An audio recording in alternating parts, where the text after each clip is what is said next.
नमस्कार। आज हम सब मिलकर एक बहुत ही दिलचस्प सफर पर निकलने वाले हैं।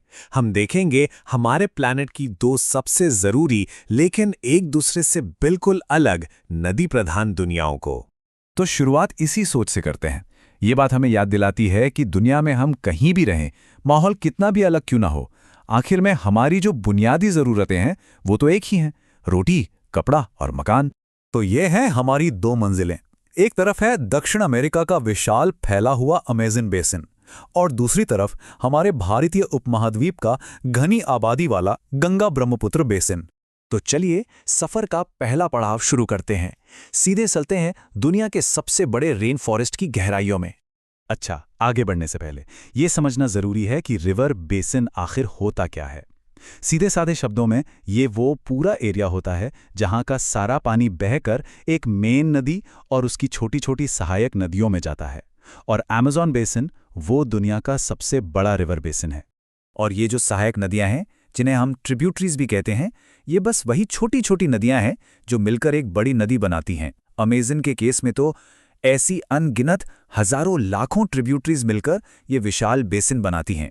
अब अमेज़न की लोकेशन इक्वेटर यानी भूमध्य रेखा पर है। इसका मतलब यहाँ का मौसम साल के 365 दिन एक जैसा रहता है, गर्म और चिपचिपा। जरा सोचिए, दिन हो या रात, हर वक्त गर्मी और ह्यूमिडिटी और लगभग रोज बारिश। और इतनी बारिश का नतीजा क्या होता है? एक बहुत बहुत ही घना जंगल। यहाँ देखिए, पेड़ों के पत्ते और टहनियाँ मिलकर एक मोटी छत जैसी बना देते हैं। ये इतनी घनी होती है कि सूरज की रोशनी मुश्किल से ही जमीन तक पहुंच पाती है। इसीलिए जंगल का जो निचला हिस्सा है वो हमेशा अंधेरा और नम रहता है। और हाँ, ये जंगल वाइल्ड लाइफ से एकदम भरा हुआ है।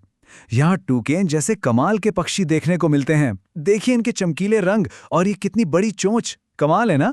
सिर्फ पक्षी ही क्यों, जमीन पर भी टैपियर जैसे एकदम अनोखे जानवर घूमते हैं। मतलब इस बेसिन में लाइफ की वैरायटी सच में देखने लायक है। अच्छा, अब बात करते हैं यहाँ रहने वाले लोगों की। वो खेती के लिए एक पारंपरिक तरीका अपनाते हैं जिसे कहते हैं स्लैश एंड बर्न या काटो और जलाओ।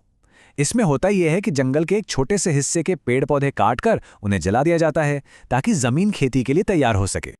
लेकिन इस तरीके का एक डार्क साइड भी है।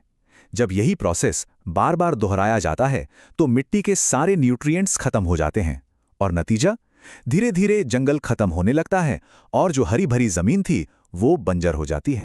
तो ये थी अमेज़न की कहानी।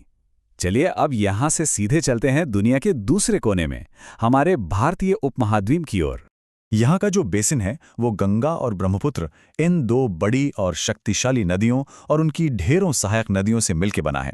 और इन्हीं नदियों ने मिलकर एक बहुत बड़ा और उपजाऊ मैदान बनाया है।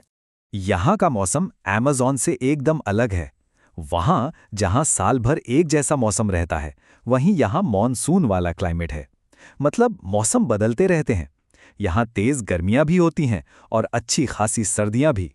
और इस बेसिन की सबसे बड़ी खासियत है यहाँ की आबादी, जो कि बहुत बहुत ज्यादा है। एक अंदाजा लगाने के लिए, अकेले बिहार राज्य में ही पॉपुलेशन डेंसिटी 1102 लोग प्रति स्क्वायर किलोमीटर है। मतलब हर स्क्वायर किलोमीटर में 1000 से भी ज्यादा लोग रहते हैं। ये दिखाता है कि यहाँ इंसानी बसावट कितनी ज्यादा है।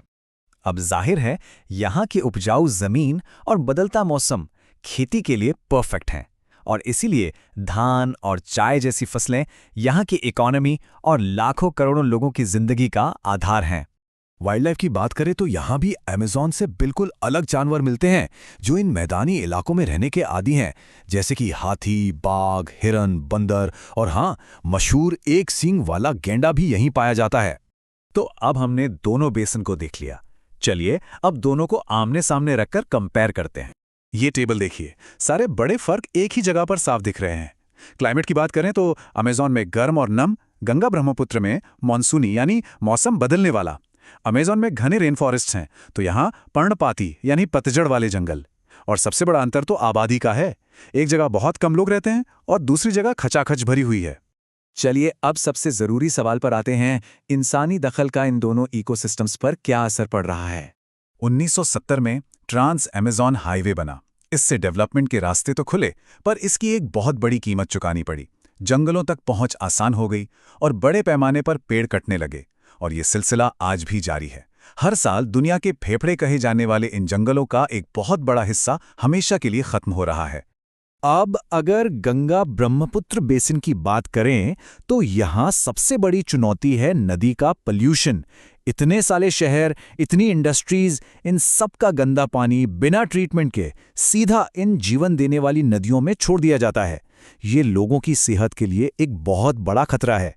और इस पोल्यूशन का एक जीता जागता और बहुत दुखद सबूत है सूसू, जिसे अंधी डॉल्फिन भी कहते हैं। ये मीठे पानी की डॉल्फिन नदी की सेहत का इंडिकेटर है। मतलब ये सिर्फ साफ पानी में ही जिंदा रह सकती है, और आज बढ़ते केमिकल और गंदगी की वजह से ये प्रजाति तेजी से खत्म हो रही है। ये पूरे नदी के इकोसिस्टम के लिए खतरे की घंटी है। तो आखिर में हम सबके सामने एक बहुत बड़ा सवाल आकर खड़ा होता है। हम इंसानों की ज़रूरतें और इन नदियों को बचाने के बीच एक बैलेंस कैसे बना सकते हैं? ये सिर्फ इन 2 बेसिन की नहीं, बल्कि हम सब की, पूरी दुनिया की एक साझी चुनौती है जिस पर सोचना बहुत ज़रूरी है।